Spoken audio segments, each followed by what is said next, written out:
Hello friends, कैसे हैं आप। मैं आरडी आप सभी का आंसू जी के ट्रिक पर हार्दिक स्वागत करता हूं और बढ़ते हैं अपनी तैयारी को बूस्ट करने के लिए रीजनिंग टेस्ट पेपर 2 की तरफ।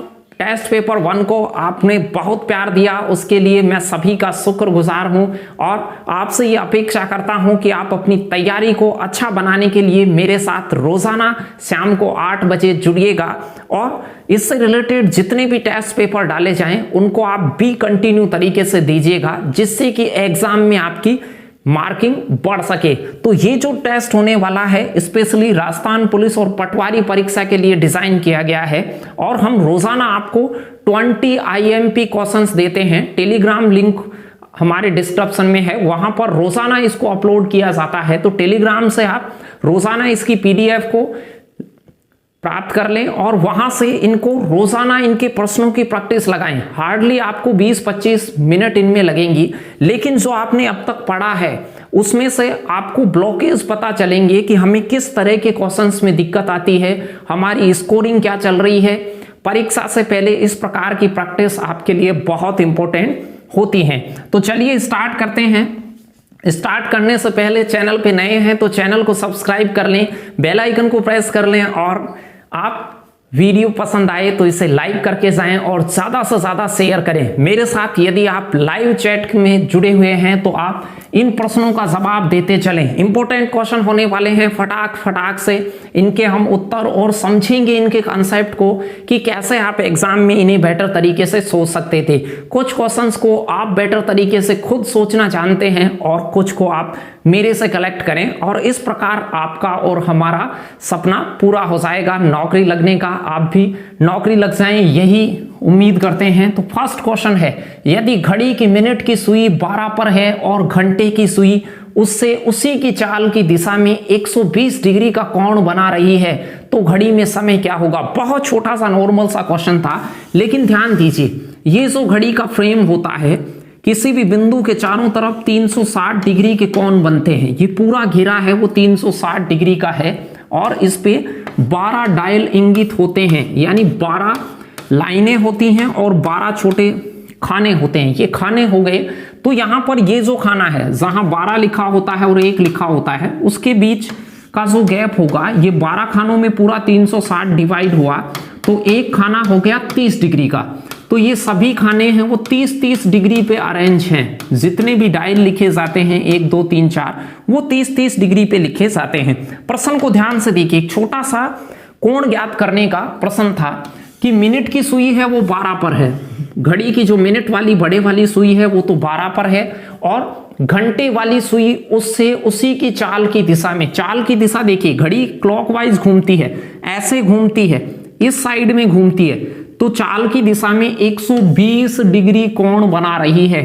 तो 30 के 4 खाने यानी कि 4 पर घड़ी की घंटे वाली सुई है। यदि घड़ी की घंटे वाली सुई 4 पर हो और मिनट वाली सुई 12 पर हो तो आप कह सकते हैं सर उस घड़ी में 4 बज रहे होंगे। तो बहुत आसान क्वेश्चन था, समझ गए होंगे। सभी कोण 30-30 डिग्री के डायल्स के बीच में बनते हैं। तो ये सारा फ्रेम है वो 360 का है और ये 30-30 डिग्री का है। इसके अंदर की भी बात करना चाहें तो 6-6 डिग्री का बनता है। 1 मिनट में मिनट वाली 6 डिग्री का कोण बनाती है। कभी डिटेल से इनकी बात करेंगे। अभी टेस्ट पेपर लगा रहे हैं तो मैं थोड़ा फटाक से इनका सॉल्यूशन दूंगा। सेकंड नंबर का क्वेश्चन देखिए, एक ध्यान से देखिए, सार्थक क्रम को दर्शाना है आपको, मीनफुल ऑर्डर में लगाना है तो फटाक से कमेंट कर दीजिए। अपना फाइनल स्कोर भी लास्ट में मुझे कमेंट जरूर करें, मेरे साथ बने रहें, जिससे कि आप इन्हें कुछ चीजों को सोचने का नजरिया बदलेगा, तरीका होगा। एग्जाम में जब जाएंगे तो ज्यादा बेटर फील करेंगे आप क्वेश्चन को समझने में, सोल्व करने में। चलिए मीनफुल ऑर्डर लगाते हैं। तो यहां से देखिए सबसे पहले 4 आएगा, अव्यस्कता, यानी कि अलग अलग अवस्थाएं दी थी। अव्यस्कता ऑप्शन में भी सभी जगह 4 है, स्टार्टिंग में 4 है तो सबसे पहले 4 आता अव्यस्कता। उसके बाद में बेबीहुड, शैशव अवस्था आती 2 नंबर। फिर उसके बाद में बचपन, चाइल्डहुड, बचपन 3 नंबर आता और लास्ट में एडल्टहुड यानी प्रौढ़ता। तो सही क्रम होता अव्यस्कता, शैशव अवस्था, बचपन और प्रौढ़ावस्था है। ऐसे क्रम भी इंपॉर्टेंट होते हैं, ये भी आपको नंबर उतने ही दिलाते हैं जितना बड़ा प्रश्न दिलाता है, तो इनको भी थोड़ा ध्यान से लगाएं, ऑप्शन को भी ध्यान से देखें। तो 4231 A option is the right answer. ज्यादा मुश्किल नहीं था, सभी वर्डों को आप पहचानते हैं तो ऐसे क्वेश्चंस को कर पाना आसान हो जाता है। चलिए तीसरा क्वेश्चन, एक कैलेंडर की छोटी सी बात है। श्री मोरारजी देसाई का जन्म 29 फरवरी 1896 को हुआ। 29 फरवरी होती है वो एक दुर्लभ तारीख होती है, 4 साल में एक बार देखने को मिलती है, कभी कभार 8 साल में एक बार भी देखने को मिलती है। चलिए तो प्रश्न क्या कह रहा था, उन्होंने अपना अगला जन्मदिन कितने वर्ष बाद मनाया? तो उन्होंने नेक्स्ट जो उनका बर्थडे रहा वो कितने साल बाद सेलिब्रेट किया गया? ध्यान से देखना, 29 फरवरी 1896 एक लीप ईयर है। इसके बाद में 4 साल के बाद में सोचें तो आप कहेंगे सर 1900 आएगा, 4 साल बाद में 1900 आएगा, लेकिन 1900 की फरवरी 29 नहीं होती है, 28 होगी। 1900 जो वर्ष है वो लीप वर्ष नहीं है, सामान्य वर्ष है। आपने देखा होगा, इसे आप 400 से जांचते हैं, जहां भी 2 जीरो लास्ट में आती हैं वहां 400 का भाग देके आप लीप वर्ष और सामान्य वर्ष का पता लगाते हैं, तो 2 जीरो कट जाएंगी और 19 में 4 का पूरा भाग नहीं जाता है। तो आप ये कहेंगे कि सर 4 वर्ष के बाद में आफ्टर 4 इयर्स जो फरवरी आएगी वो 29 आएगी नहीं, तो 1900 में नहीं आएगी। इसके 4 साल आगे चलोगे तो 1904 में जो फरवरी होगी वो लीप वर्ष की आएगी, 29 दिन वाली। तो लीप वर्ष में 29 फरवरी पड़ती है, दिन होते हैं वो 366 दिन पाए जाते हैं, और ये अमूमन 4 वर्षों के बाद में आता है, लेकिन जहां शताब्दी खत्म होती है वहां पर ये 8 वर्षों के गैप पर भी आता है, यदि शताब्दी लीप नहीं है। यहां 2000 होता तो वो लीप होता, 4 साल के बाद ही लीप हो जाता। वो भी डिटेल से चर्चा करेंगे, सभी भी इनकी पूरी क्लास से जुड़ेंगे तब। अभी टेस्ट पेपर लगा रहे हैं तो इस प्रश्न का जो सही जवाब होता 8 वर्ष, तो 1896 में 29 फरवरी को जन्मा व्यक्ति 8 साल बाद 1904 में 29 फरवरी को पहला जन्मदिन मना रहा होगा। तो ये इसका राइट आंसर होता। बहुत ही अच्छा क्वेश्चन था, इंपॉर्टेंट क्वेश्चंस था, और कई बार ऐसी छोटी छोटी चीजों पे आपका ध्यान जाता नहीं है। चलिए चौथे नंबर का क्वेश्चन क्या है, बहुत इजी क्वेश्चन है, क्रम परीक्षण का क्वेश्चन है, और ऐसे क्वेश्चन भी एग्जाम में बाकी क्वेश्चंस के साथ टाइम मैनेज करने के लिए एग्जामिनर देता रहता है। बहुत छोटा है ये, विदाउट यूजिंग पेन पेपर भी हो जाता, बगैर कॉपी पेन के भी हो जाता। मैं पंक्ति के दोनों छोरों से 12वां हूं, दोनों साइड से, दाएं से भी और बाएं से भी, दोनों छोरों से 12वां हूं, दाएं और बाएं से 12वीं पोजीशन पे हूं। तो आप ये कह सकते हैं सर एक तो ये खुद है, स्वयं है, यदि वह दाएं से 12वां है तो 11 व्यक्ति उसके दाएं खड़े होंगे और 11 व्यक्ति उसके बाएं खड़े होंगे। इधर से भी 12वां है और उधर से भी 12वां, तो एक कैंडिडेट वो स्वयं रहा होगा और 11 उसके राइट में और 11 उसके लेफ्ट में, तो 11 11 22 और 1 23। ये तो इसका समझने का तरीका हो गया, लेकिन आपको डायरेक्ट लगाने के लिए क्या करना था, जब भी किसी पंक्ति में दाएं और बाएं दोनों साइड से आपको रैंकिंग दे रखी हो किसी एक व्यक्ति की, दोनों तरफ से, तो आपको करना क्या है, उन दोनों तरफ वाली रैंकिंग को जोड़ना है। 12 + 12, छोटा नंबर हो तो मन में ही जोड़ लें और उसमें से 1 कम कर दें, क्योंकि वो सदस्य है वो इस 12 में भी काउंट हो गया और इस 12 में भी काउंट हो गया, तो 24 में से 1 कम करते, ये मन में ही गणना हो जाती, तो आपका राइट आंसर होता 23। बी ऑप्शन आपका राइट आंसर होता। बहुत सारे लोगों का सही जवाब आया है। चलिए नेक्स्ट क्वेश्चन की ओर चलते हैं। तो फटाक से, यदि ये सेशन आपको पसंद आ रहा है तो इस सेशन को ज्यादा से ज्यादा शेयर कर दें, व्हाट्सएप, फेसबुक, जगह जगह आप अपने साथियों के साथ में, जिससे कि हम आपके लिए ऐसे जो प्रयास करते हैं रोजाना उनका सार्थकता निकले और आपको भी नए नए वीडियो और जल्दी जल्दी देखने को मिले। 5वां क्वेश्चन एक डिक्शनरी ऑर्डर का प्रश्न है और यहां पर राजस्थान पुलिस में ये पहले पूछा हुआ है, तो फटाक से उत्तर लगाइए। बहुत सारों के उत्तर आना प्रारंभ हो गया है, फटाक से ऑप्शन टाइप कीजिए कौन सा, उसके बाद समझते हैं कि ये 2-3 सेकंड का ही था। कई बार ऑप्शन बहुत इजी आते हैं ऐसे प्रश्नों में, तो ये बहुत ही आसान क्वेश्चन है वैसे, लेकिन ऐसे क्वेश्चंस में भी गलतियां आप करते रहते हैं। तो चलिए शुरुआत करते हैं 5th नंबर के क्वेश्चन को आप कैसे सॉल्व करते। तो ये 5वां जो क्वेश्चन है, डिक्शनरी ऑर्डर होता है A to Z अरेंज होता है। पहला अक्षर A से Z अरेंज होता है, फिर दूसरा अक्षर, तीसरा अक्षर, ऐसे। तो पहला अक्षर देखोगे सभी में E है, ऐसे आप कॉमन जहां तक है वहां तक तो पहली बार में ही देख लेंगे, E सभी जगह कॉमन है। उसके बाद में लेटर जहां अलग आ जाए वहां से काम चालू। एक जगह आपके पास में G आ गया है, एक जगह और G आया है, हो सकता है 2 जगह G आया हो सकता है 3 जगह। जहां तक कॉमन है उसको आप ले लीजिएगा। जैसे ही कॉमन को आप ले लें, उसके बाद जो बचे हुए अक्षर हैं जहां से अलग चालू हुआ है उसे टारगेट कीजिएगा। G को टारगेट किया, उसके बाद में क्या है, R है और यहां भी R है, 2 जगह R लेटर है। कॉमन के बाद 2 जगह R है, 2 जगह G है और 1 जगह C है। अब इसकी नंबरिंग कीजिएगा, जहां से अलग लेटर, इनकी पोजीशन सेट कीजिएगा। ऐसे नहीं इनके आगे देखने लग जाएं। पोजीशन कैसे कि आप इनमें बताइए सबसे पहले कौन आता है। अल्फाबेट में ABCD में सबसे पहले C आएगा, आफ्टर दैट G आएगा। ये आगे पीछे कैसे भी लिख लें तो 2 और तीसरी नंबर की रैंक होगी वो G वालों की होगी, फिर R वालों की तीसरी और चौथी रैंक होगी। अब देखिए पहला जो है वो कंफर्म हो गया, दूसरी और तीसरी सीट कंफर्म नहीं है, लेकिन पहली सीट बिल्कुल कंफर्म हो गई। तो आप कह सकते हैं कि 5 नंबर सबसे पहले आएगा। जिस ऑप्शन में 5 सबसे पहले है वो उत्तर आएगा। तो एक ही जगह दे रखा था राजस्थान पुलिस एग्जाम में, ये तो केवल एक से ही तय हो जाता। अभी आप प्रैक्टिस कर रहे हैं तो इसलिए मैं आपको बता दूंगा कि इनको आप कैसे डिसाइड करेंगे। तो पहले वाला हो गया, इसे दोबारा देखने की जरूरत नहीं है, C अकेला ही है, G डबल है। तो दूसरी पोजीशन किसकी, तीसरी पोजीशन किसकी, तो G के अगले लेटर को टारगेट करें। G के आगे एक जगह L है और G के आगे एक जगह E है, तो E वाला पहले आ जाएगा और L वाला बाद में। तो दूसरी पोजीशन E वाले की और तीसरी पोजीशन L वाले की। तो ये होगा वो सेकंड पोजीशन पे आएगा, ये वाला फर्स्ट पे आएगा and third one is first. और R के बाद में क्या है, एक जगह T है और एक जगह L है, एक जगह L एक जगह T। तो T और L में से पहले कौन आएगा, L। तो तीसरे नंबर की कुर्सी होगी RL वाली, यानी 4 वाले की। तो वो सॉरी ये 4 और 5 नंबर की कुर्सी, तो ये चौथा और ये 5वां। तो आपका जो क्रम होता वो होता 5 3 1 4 2। T option is the right answer और इसका जवाब आप केवल एक ढूंढने से भी पता चल गया था। परीक्षाओं में जब भी आपको क्वेश्चन का पता चल जाए, उसके कंफर्म उत्तर तक पहुंच जाएं, तो रास्ते में से ही लीव कर दें क्वेश्चन को। ऐसा नहीं है कि वहां हर एक चीज आप जांचते रहें।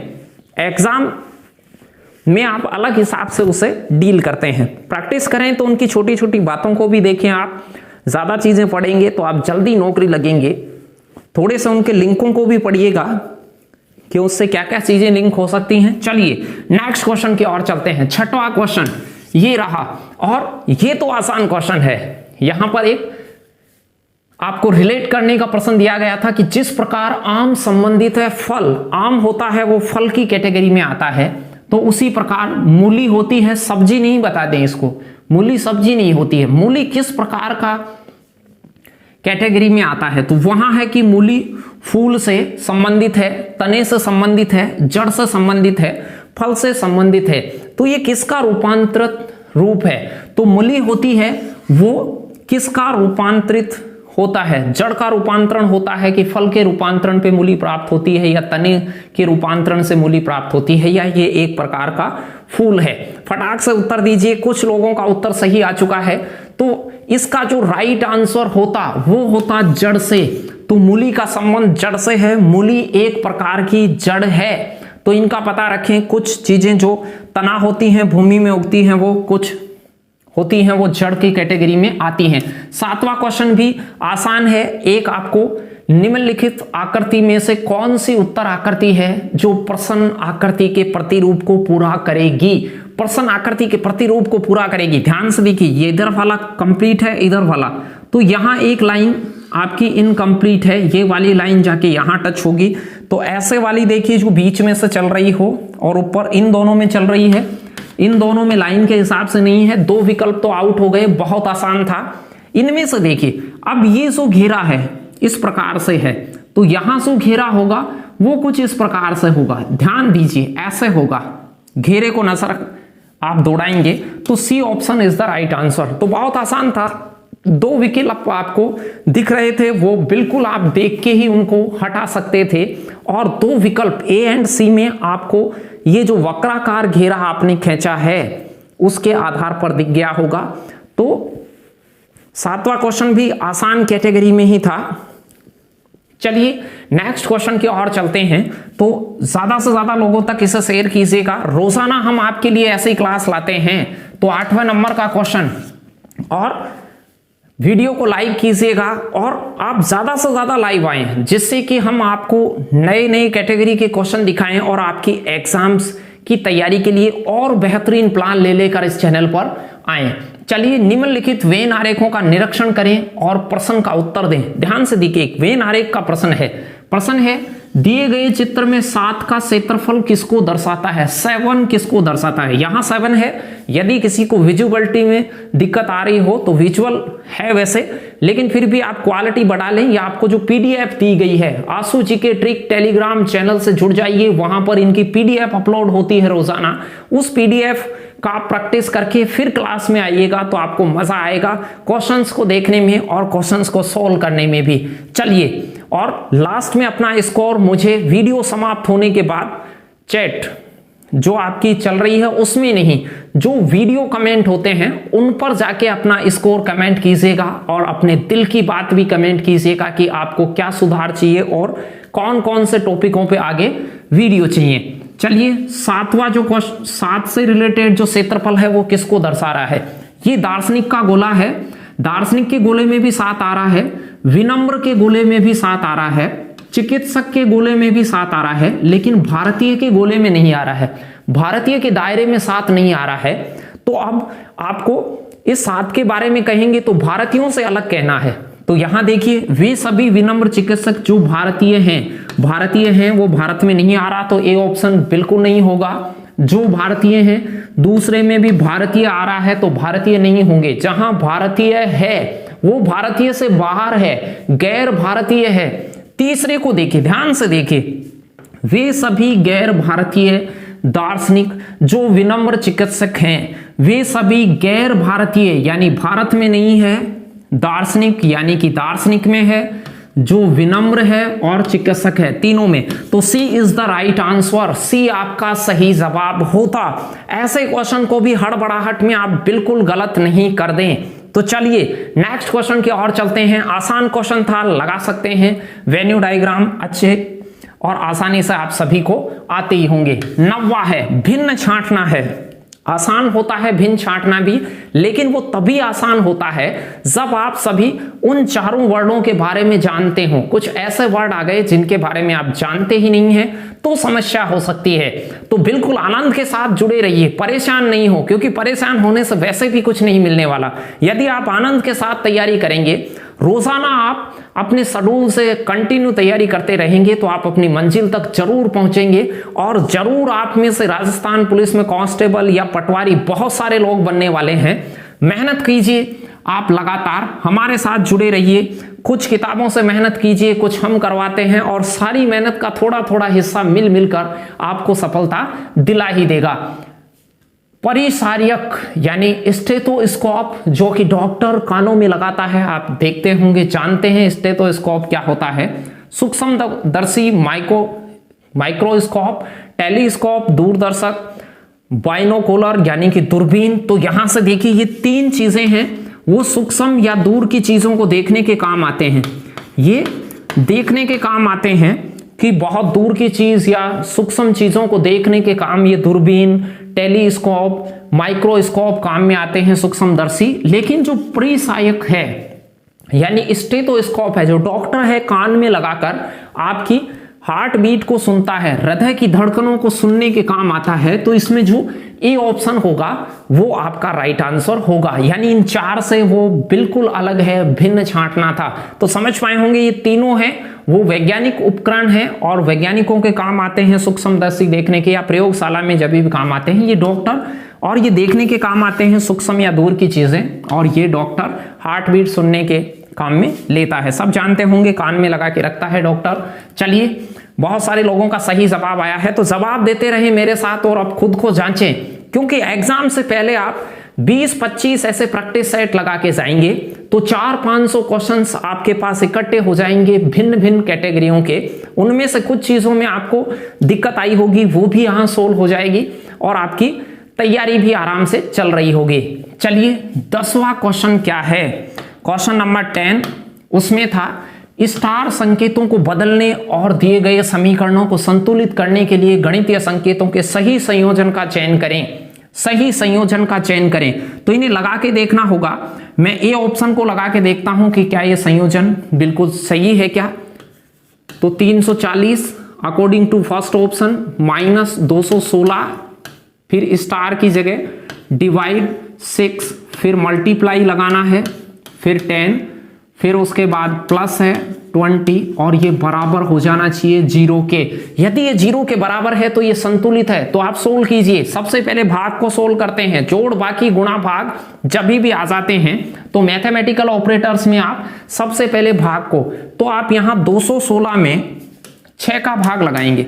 216 में सबसे पहले 6 का भाग लगाएंगे, तो 6 से काटेंगे, 36 18 और 6 छंगा 36, 36 बार ये आपका कट जाएगा। 340 - 36 मल्टीप्लाई 10 + 20 इज इक्वल टू 0। तो इसके बाद गुणा को सोल्व करेंगे तो ये 360 हो जाएगा, माइनस का 360 प्लस का 340 प्लस का 20 बराबर 0। अब प्लस प्लस की चीजें जुड़ेंगी और माइनस की उनमें से घटेंगी। प्लस का 20 है, प्लस का 340 है, तो 360 माइनस 360 बराबर 0, तो ये सही था। 0 बराबर 0, तो ए ऑप्शन ही आपका राइट आंसर हो सकता है। ऐसे क्वेश्चन में ऑप्शनों को आप देख देख के जांचेंगे, दिख गया होगा कि उनको स्टारों की जगह रिप्लेस करेंगे तो बराबर के एक तरफ और दूसरी तरफ के जो मान होंगे वो यदि बराबर होते हैं तो वो संयोजन सही है। जब भी जोड़, बाकी, गुणा, भाग को आप सोल्व करें एक ही गणितीय स्टेटमेंट के अंदर, तो सबसे पहले आपके पास में भाग हल होता है, उसके बाद गुणा, फिर प्लस और माइनस। प्लस माइनस करते समय ध्यान रखें, प्लस प्लस की संख्याएं एक जगह जुड़ती हैं, माइनस माइनस की संख्याएं भी एक जगह जुड़ती हैं और प्लस और माइनस की संख्याएं लास्ट में आपस में घटती हैं। चलिए नेक्स्ट क्वेश्चन की ओर चलते हैं कि अगला क्वेश्चन 11वें नंबर का क्वेश्चन क्या है। 20 क्वेश्चंस का प्रैक्टिस सेट मैं आपके लिए लेकर आता हूं रोजाना और 8 बजे आपसे जुड़ता हूं। आपके साथी लोगों को भी बताएं, आप भी रोजाना तैयार होके आएं और ज्यादा से ज्यादा को लाइव करें, लाइव लोग जोड़ें। हजारों की तादाद में आप लाइव को जोड़ेंगे तो मजा आने वाला है आपके लिए। और इंपॉर्टेंट क्वेश्चंस और मेहनत करके एक अच्छी टीम के साथ आप सभी को क्वेश्चन प्रोवाइड करवाए जाएंगे और एग्जाम की तैयारी को आपकी को बिल्कुल एक अप लेवल पे ले जाया जाएगा। एक फिल्म में पुरुष कलाकारों की संख्या, ध्यान से देखना, क्वेश्चन बहुत छोटा है लेकिन अमूमन बहुत सारे बच्चे जल्दबाजी में गलती कर बैठते हैं या कुछ समझ ही नहीं पाते हैं कि क्या पूछ रहा है। एक फिल्म में पुरुष कलाकारों की संख्या, कुछ मेल कैंडिडेट हैं, कुछ फीमेल, कुछ मेल हैं, कुछ फीमेल हैं। पुरुष हैं वो महिलाओं की संख्या से 3 गुने हैं, तो इनका अनुपात महिलाओं से 3 गुने हैं। महिला को 1 मानूं तो पुरुष हो गए 3, महिला 1 है तो पुरुष 3 है, तो इनका जो अनुपात हो गया 3:1 हो गया, 3:1 हो गया।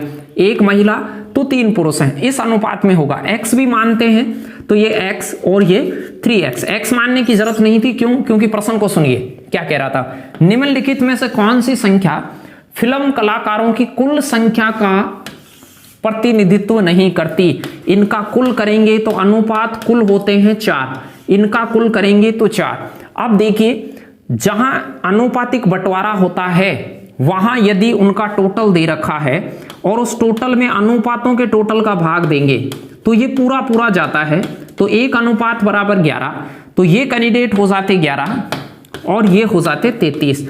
यदि महिलाएं वगैरह हो, पुरुष वगैरह हो, तो उनका बंटवारा कंप्लीट होना चाहिए। देखिए बंटवारा वहां पॉइंटों में नहीं हो सकता।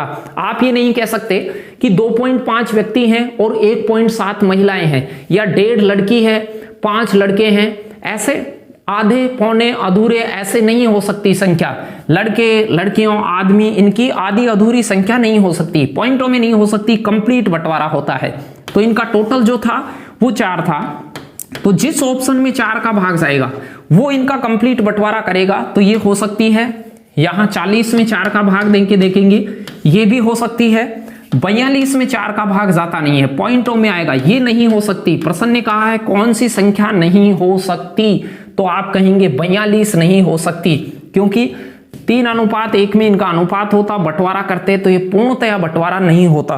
कई बार ऐसे क्वेश्चन पूछे गए हैं, आपको कहा गया है कि एक शीशा है वो नीचे गिर गया है, शीशे का बॉक्स है, उसमें 1 दर्जन दर्पण है, वो ऊपर से गिर गया है, उसमें से कुछ शीशे टूट गए हैं और कुछ शीशे नहीं टूटे हैं। टूटे हुए और बगैर टूटे हुए शीशों का अनुपात कौन सा हो सकता है, कौन सा नहीं हो सकता। जैसे ये 12 होता और अनुपात बांटना होता तो 1:3 में ये पूरा बढ़ता, क्या बिल्कुल बढ़ता, 2:1 में भी बढ़ता। तो आप ऐसी चीज में चेक करें, उसने जो पूछा है उसका कंप्लीट बंटवारा हो रहा है क्या, जो पूर्ण रूप से बंटवारा करेगा वो उसका उत्तर होगा। चलिए नेक्स्ट क्वेश्चन की ओर चलते हैं। अगला जो 12वां क्वेश्चन है वो क्या है, फटाक से मुझे उत्तर लगाइए, ये तो आप ही का काम है, बहुत छोटा क्वेश्चन है। 12वां क्वेश्चन एक कागज काटने से रिलेटेड प्रश्न है कि कागज को काटा गया है ऐसे मोड़ के, कौन सा विकल्प आता। कुछ लोगों का जवाब आ गया है बहुत फास्ट और आप तुरंत से जवाब दे दें, फटाक से जवाब लिख दें। ध्यान से देखिए, देख के आ जाने चाहिए ऐसे क्वेश्चन। हो सकता है इसमें आप उल्टे सीधे तरीके इस्तेमाल करें, लेकिन आप देखिए इसे पहले ऐसे मोड़ा गया है बीच में से, फिर यहां से भी मोड़ने के बाद फोल्ड किया गया है। तो ये जो फोल्डिंग आई है वो कुछ इस प्रकार से आई है। देखिए ऐसे बीच में प्लस डाल के भी देख सकते हैं आप, तो आपको लग जाएगा। ये चौथे वाला हिस्सा है, चारों में ये तो सेम दिख रहा है, लेकिन जैसे ही इसको आप खोलेंगे तो क्या होने वाला है, ऊपर तो 0, ये वाला गोला दिखने वाला है और ये ऐसे लंबी और ये 0 ऐसे दिखने वाला है। तो यहां से देखिए ए ऑप्शन नहीं होगा, क्योंकि इसमें ये बिंदु जैसे दर्पण में खुलता है तो जस्ट उसके स्लॉट के पास दर्पण साइज में वो खुलेगा। देखिए यहां देखिए ये सही हो सकता है, ये भी सही है, ये भी सही है, लेकिन उधर देखिए उसको जैसे ही आप उधर पलटेंगे तो ये जो गोले हैं वो आपको कुछ इस तरह से नजर आएंगे। ध्यान से देखिएगा ऐसे। तो अब देखिए यहां पर क्या, यहां वाला जो गोला है वो मिसिंग है, तो बी ऑप्शन गलत हो गया। सी ऑप्शन में देखिए यहां वाली ये चीज मिसिंग है, तो डी भी गलत हो गया। तो आपका जो राइट आंसर होता वो सी ऑप्शन होता। तो ये कागज काटने का एक क्वेश्चन था, बहुत आसान था। कई बार बहुत इजी क्वेश्चन आता है कागज काटने से रिलेटेड। चलिए ये क्वेश्चन तो आसान था। नेक्स्ट क्वेश्चन करते हैं। 13वें नंबर का क्वेश्चन क्या है, एक कोडिंग डिकोडिंग का क्वेश्चन।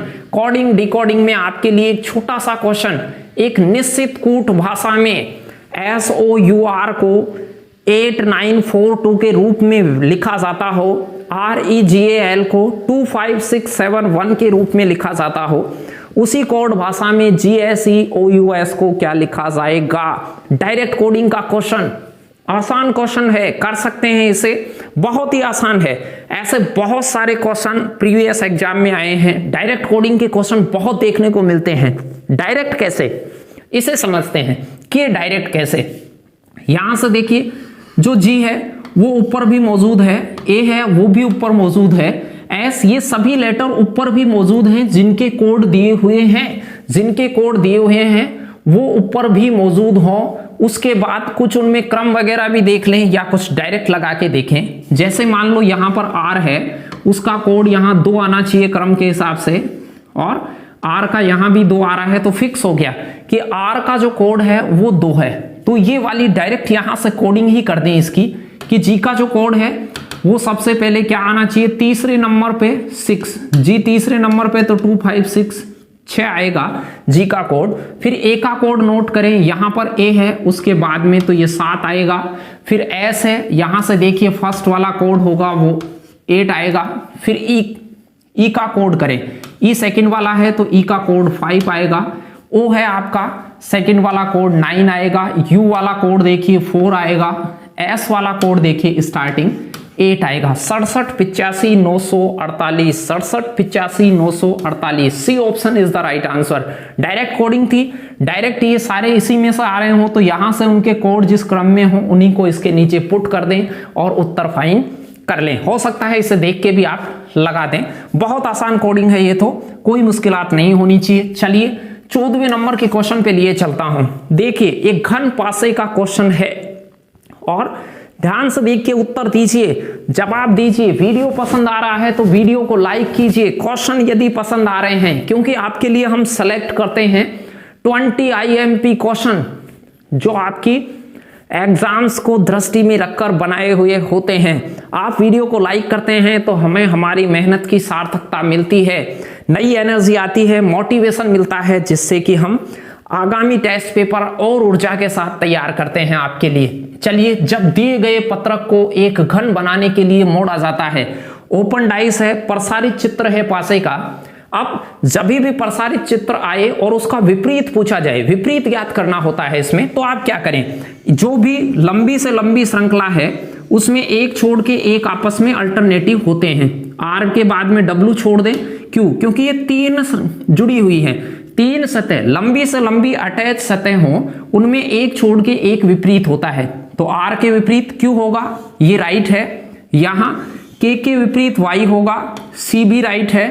और डब्ल्यू जो बच गया, डब्ल्यू के विपरीत होगा टी, तो डब्ल्यू के विपरीत होगा टी, ये भी राइट है। लेकिन के और आर आपस में विपरीत नहीं होंगे, ये गलत है। प्रश्न यही पूछ रहा था कि कौन सा विपरीत नहीं होगा, तो डी ऑप्शन आपका सही होता, क्योंकि ये 3 तो इसके विपरीत थे और डी ऑप्शन इसका विपरीत नहीं था।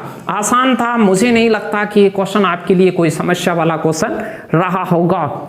क्वेश्चन नंबर 15वें की ओर चलते हैं। 20 क्वेश्चन आप रोजाना मेरे साथ देखते हैं, तो आपके लिए 6 क्वेश्चन और बचे हुए हैं, इसके आगे 5 क्वेश्चन और हैं। फटाक से देखिए, नीचे दिए गए विकल्पों में से अनुपस्थित संख्या को ज्ञात कीजिए। मिसिंग नंबर, यानी कि यहां जो मिसिंग नंबर है वो क्या होगा, थोड़ा सा ध्यान करके देखिए। ऐसी चीजें एग्जाम में 15-20 सेकंड में आप नहीं सोच पाए तो उसे बिल्कुल लीव कर दें। कई बार बच्चे ऐसे क्वेश्चंस के लगे रहते हैं, टाइम पूरा कर लेते हैं, लास्ट में टाइम बचे तब ऐसे क्वेश्चंस को आप सोल्व आराम से कर सकते हैं। शुरुआत में 15-20 सेकंड में आपको लगे ठीक है, वरना क्वेश्चन को लीव कीजिए, लास्ट में आके ऐसे क्वेश्चन को सोल्व कीजिए। चलिए, ये क्वेश्चन तो आसान था। 88, 7 और 39 में कुछ रिलेशन ऐसे या ऐसे कुछ बन रहा होगा, ऊर्ध्वाधर या क्षैतिज रिलेशन इनमें हो सकते हैं। तो यहां हो क्या रहा था, 88 और 7 का स्क्वायर, 88 में से 7 का स्क्वायर घटाया गया, 7 का स्क्वायर होता है 49, 49 को 88 में घटाएंगे तो 39 बनता है। सेम अगले वाली में 81 में 8 का स्क्वायर घटाया गया, यानी कि 64 घटाया गया, 8 का स्क्वायर 64, तो 81 में 64 घटाते हैं तो 17 आता है। सेम हियर 40 में से आप 2 का स्क्वायर घटाएंगे, 4 घटाएंगे तो आपके पास में आएगा 36, तो ए इज द राइट आंसर। तो बीच वाले का जो स्क्वायर किया जाता है वो पहली लाइन के, यानी कि पहले कॉलम के सभी संख्याओं में से घटाकर तीसरे कॉलम की संख्याएं प्राप्त करी जा रही हैं। चलिए 16वें नंबर के क्वेश्चन की ओर बढ़ते हैं। अगला क्वेश्चन आपके लिए क्या है, 16वें नंबर का क्वेश्चन देखिए। तो वीडियो के सभी क्वेश्चन आपको पसंद आ रहे होंगे। 16वां क्वेश्चन बैठक व्यवस्था, क्रम ऑर्डर जो होते हैं उनसे रिलेटेड है। तो यहां से देखिए, एक पंक्ति में 5 सहेलियां हैं, वो किसी टीचर के सामने बैठी हुई हैं। 5 सहेलियां बैठी हुई हैं, राइट उनका इधर होता है, दायां ऐसे होता है और बायां ऐसे होता है। एक ही पंक्ति हो तो आप दायां बायां ऐसे खड़े करें तो अलग से मान ले, कैसे भी मान ले, उधर दायां होगा इधर बायां होगा, यूं आप लगाते हैं। तो प्रश्न कह रहा है, एक शिक्षक के सामने ये 5 सहेलियां बैठी हुई हैं। फिर उसने कहा चित्रा वैशाली के बाईं ओर एकदम बगल में बैठी हुई है। चित्रा है, चित्रा को सी मान लेता हूं, वैशाली को वी, वैशाली के एकदम बाईं ओर वी। जैसे वैशाली कहीं भी बैठती है, मुझे नहीं पता अभी कहां बैठते हैं तो मैं पुट नहीं करूंगा, अभी मैं आइडिया लगा रहा हूं कि वैशाली के बाईं ओर बगल पे बैठी है। 2 क्रमागत कुर्सियों पे ये बैठी हुई है। पहला काम खत्म हो गया। दूसरा देखिए, अर्पिता आम्रपाली के दाईं ओर, आम्रपाली जहां पर बैठी हुई है, आम्रपाली उसके दाईं ओर अर्पिता बैठी हुई है, दाईं ओर अर्पिता बैठी हुई है, AR लिखा है मैंने अर्पिता को, आम्रपाली अर्पिता के दाईं ओर एकदम बगल में बैठी हुई है, जस्ट पास में, यानी ये 2 क्रमागत कुर्सियों पे बैठी हुई है। 4 कुर्सी ब्लॉक हो गई हैं, 4 कुर्सियों में आपके पास में वैशाली और चित्रा बैठ चुकी हैं, कोई ना कोई 2 कुर्सियों पे बैठ चुकी हैं, ये भी कोई ना कोई 2 कुर्सियों पे बैठ चुकी हैं। अब देखिए नारायणी, सिर्फ 5 ही कुर्सी हैं, नारायणी सिरों पर नहीं है, ये दोनों जगह कहीं भी बैठी होंगी। हो सकता है चित्रा यहां बैठी हो तो वैशाली यहां बैठी हो, ऐसा हो सकता है, पॉसिबिलिटी है। हो सकता है कि चित्रा यहां बैठी हो और वैशाली यहां बैठी हो सकता है, क्योंकि छोरों के ऊपर नारायणी नहीं बैठी है, तो नारायणी कहां बैठी है? बीच में। अब आप कहेंगे सर आम्रपाली और ये जो अर्पिता है वो कहां बैठी होंगी? तो हो सकता है आम्रपाली यहां पर बैठी हूं और अर्पिता यहां पर, हो सकता है आम्रपाली यहां पर बैठी हो और अर्पिता यहां। ये साइडों वालों को आप तय नहीं कर सकते, हो सकता है ये इधर हो सकता है उधर हो, बीच वाला तय कर सकते हैं। कभी भी इनको जहां पे कंफर्म नहीं लग रहा हो उसे नहीं बिठा सकते, लेकिन ये कंफर्म था 5 कुर्सी हैं, 2 जने बगल में यहां बैठ गए, 2 जने यहां बैठ गए, किधर भी बैठ गए, एक बीच वाले की कुर्सी तो बिल्कुल फिक्स हो रही थी। तो नारायणी इनके मध्य में थी, मध्य का स्थान ही आपसे पूछा था, SSC का पूछा हुआ है क्वेश्चन, आसान था, लेकिन थोड़ा सा इसमें ध्यान लगाना था। 17वें क्वेश्चन की ओर चलिए, जवाब दीजिए मुझे कमेंट में। ये आपका देखने का ही क्वेश्चन है। एक आपको घन का ब्लॉक नजर आ रहा है जिसमें छोटी छोटी ईंटें रखी हुई हैं, घनाकार रखी हुई हैं, घन रखे हुए हैं, चौक के डिब्बे की तरह रखे हुए हैं। कुछ घनों को चित्र में दिखाए अनुसार व्यवस्थित किया गया है। कितने घन दिखाई नहीं दे रहे, नहीं देने वाले?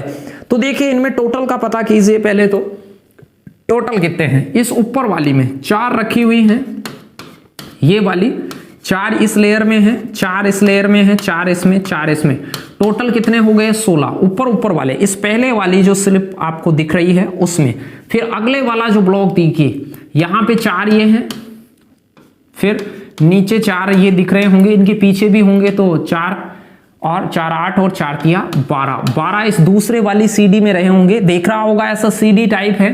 फिर यहाँ सीडी में एक ईंट है, एक ये 2 3 और 4 ये दिख रहा होगा, ये तो इसी ईंट का दिख रहा है, इधर से दिख रहा है, तो यहाँ 4 आपके पास में दिख रहे हैं। यानी इसमें कुल ब्लॉक्स की बात करें टोटल, तो आप कहेंगे 16 12 और 4, तो आप कहेंगे सर टोटल 32 है। अब कुछ दिखाई दे रहे हैं इनमें से और कुछ नहीं दिख रहे, छुपे हुए हैं। नहीं दिखने वाले और दिखाई देने वाले इसमें से अलग करेंगे। यदि दिखाई देने वाले दिख जाएं तो नहीं देने वाले 32 में से घटा के निकाल लेंगे। अब दिख कौन से रहे हैं? देखिए टिक देखिएगा, 4 ये दिख रहे हैं, 5वां ये तो उसी का दिख रहा है, 4 ये ऊपर वाले, 5 6 7 8 9 10 तो इस शुरुआत वाले में दिख रहे हैं। फिर आगे देखिए 4 ये दिख रहे हैं ऊपर वाले और 4 ये दिख रहे हैं, 12 में से 8 दिख रहे हैं, 4 यहां पर नहीं दिख रहे हैं और यहां पर तो चारों ही विजिबल हैं, यानी 10 8 18 4 22 आपको दिख रहे हैं। 32 में से 22 दिख रहे हैं तो 10 आपको नहीं दिख रहे होंगे।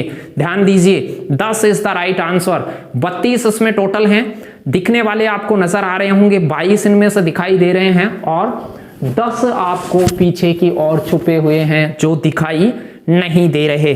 चलिए 3 क्वेश्चन को और लगाते हैं फटाक से और फिर वीडियो को खत्म करते हैं। पुराने वीडियो आपने नहीं देखे हैं, टेस्ट फर्स्ट या आगामी वीडियो जो भी अपलोड होंगे वो प्लेलिस्ट से देखते रहें और तैयारी करें। उनकी PDF नहीं ली है तो आंसू जी के ट्रिक पे जाके आप उनकी PDF को ले सकते हैं। वीडियो के ये क्वेश्चन आपको पसंद आए हों तो ज्यादा से ज्यादा लोगों को शेयर करें और वीडियो को लाइक करके जाएं।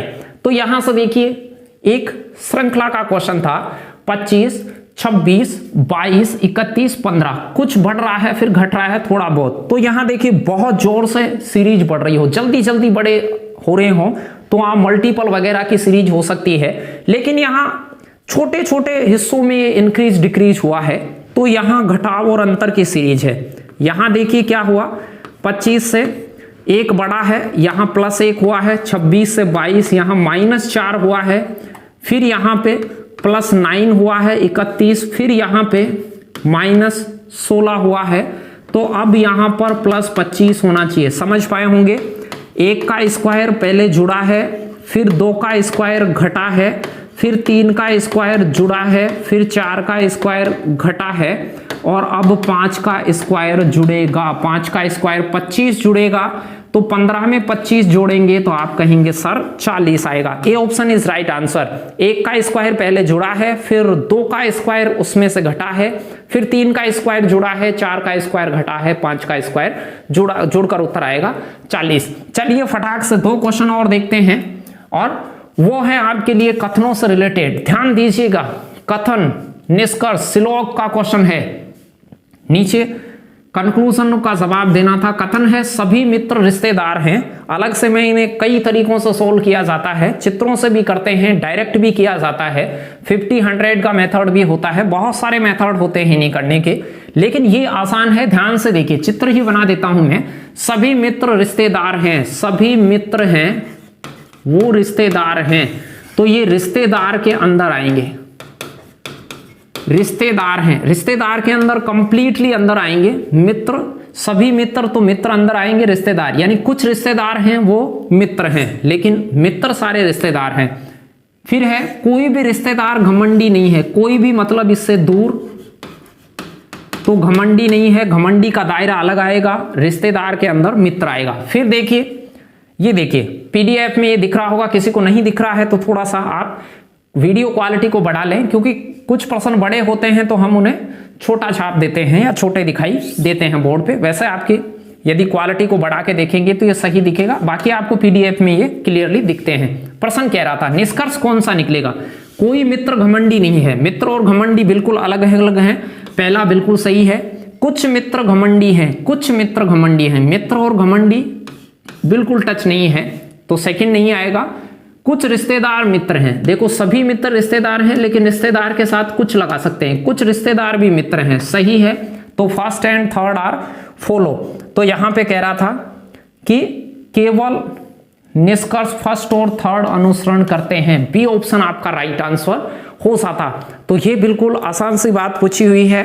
और कथन निष्कर्ष से रिलेटेड सभी वाले, कुछ वाले, कोई वाले, ऐसे ही प्रश्न आपको राजस्थान पुलिस, पटवारी वगैरह में देखने को मिलते हैं। आज का अंतिम क्वेश्चन दिखाता हूं मैं, उसके बाद आपसे विदा लेते हैं। जो अंतिम क्वेश्चन है एक तर्क से रिलेटेड है, 20वां क्वेश्चन। प्रश्न में कहा गया है कथन देखिए और मजबूत तर्क देना है। क्या उपद्रवी बच्चों के लिए शिक्षकों को छड़ी का प्रयोग करने की अनुमति देनी चाहिए? आप में से भी बहुत सारे कमेंट में उपद्रव दिखाते हैं, लेकिन हम उन्हें कुछ नहीं कहते हैं। कई सारे बहुत हैं, हाई फला, हाई दिखाना, ये वो, कुछ लड़कियों को उल्टे सीधे कमेंट करते रहते हैं।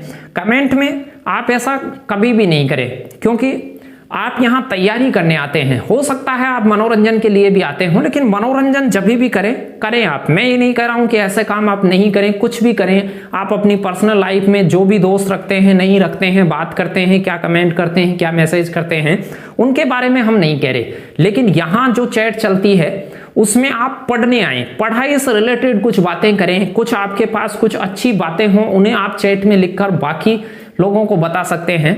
तो जो उपद्रवी यहां भी हमारे पास भी होते हैं, लेकिन हम तो सभी से प्यार करते हैं, क्योंकि हमें लाइक डिसलाइक करने वाले सभी जो स्टूडेंट हैं वो सभी प्यारे हैं, सभी हमारे स्टूडेंट हैं। तो हो सकता है कुछ की नासमझी की वजह से, या हो सकता है कुछ को हमारे अंदर गलतियां नजर आती हों, तो वो यहां पर आते हों। कुछ लोग डिसलाइक भी करते हैं, कुछ लाइक भी करते हैं, दोनों का स्वागत है। और आप मुझे तो अपने कमेंट वगैरह, सुझाव वगैरह देते रहें, जिससे कि मैं आगामी वीडियो में सुधार कर पाऊं। चलिए, क्या उपद्रवी बच्चों के लिए शिक्षकों को छड़ी का प्रयोग करना चाहिए, अनुमति देनी चाहिए? इसके पक्ष में या विपक्ष में जो तर्क होंगे, मजबूत तर्क की ओर बढ़ना है। नहीं, इससे उन्हें यह शिक्षा मिलेगी कि शारीरिक हिंसा सामाजिक व्यवहार में अनुकूल है। बिल्कुल, ये तर्क थोड़ा सा मजबूत नजर आ रहा है। हाँ, सख्त वातावरण में शिक्षित बच्चे अधिक सफल होते हैं। सफल या शिक्षित, सख्त वातावरण, ऐसा कुछ लेना देना उसका नहीं है। तो आप ये कह सकते हैं only agreement first is strong, केवल तर्क फर्स्ट मजबूत है। डी ऑप्शन आपका राइट आंसर होता। तो ये 20 क्वेश्चन थे, इनकी पीडीएफ आपको मिलती है। आज के टेस्ट की पीडीएफ भी आपके टेलीग्राम पे अपलोड हो जाएगी, तो वहां से जाकर उनका टेस्ट लगाइए। रोजाना मेरे साथ 8 बजे जुड़िएगा आप, और एनर्जी के साथ इन्हें सीखिएगा, क्योंकि हमें नौकरी लगना है तो लगना है। दीवारों पे लिख दीजिए, कॉपियों पे लिख दीजिए कि हमें नौकरी लगना है। और रीजनिंग मैथ्स के जो टॉपिक होते हैं उनमें फुल में से फुल स्कोर करना है, ऐसा आप सोचें। रोज तैयारी करेंगे, रोज आप प्रैक्टिस करेंगे तो जरूर जाएंगे। तो आप सभी का थैंक्स फॉर वॉचिंग। वीडियो को देखने के लिए आप सभी का धन्यवाद। पीडीएफ के लिए आपको बता ही दिया है, आंसू जी के ट्रिक पर जुड़े, रोजाना पीडीएफ से टेस्ट दें और रात 8 बजे अपने खुद उसके सॉल्यूशन को देखकर जांचें और मुझे कमेंट में अवश्य करके जाइएगा। वीडियो समाप्त होने के बाद जो सामान्य कमेंट होते हैं वहां जाके अपना स्कोर और अपने सुझाव जरूर रखिएगा। और आप खुश रहें, अपना ख्याल रखें और अच्छी तैयारी करके नौकरी लग जाएं। फिर से मिलते हैं अगले वीडियो में। धन्यवाद।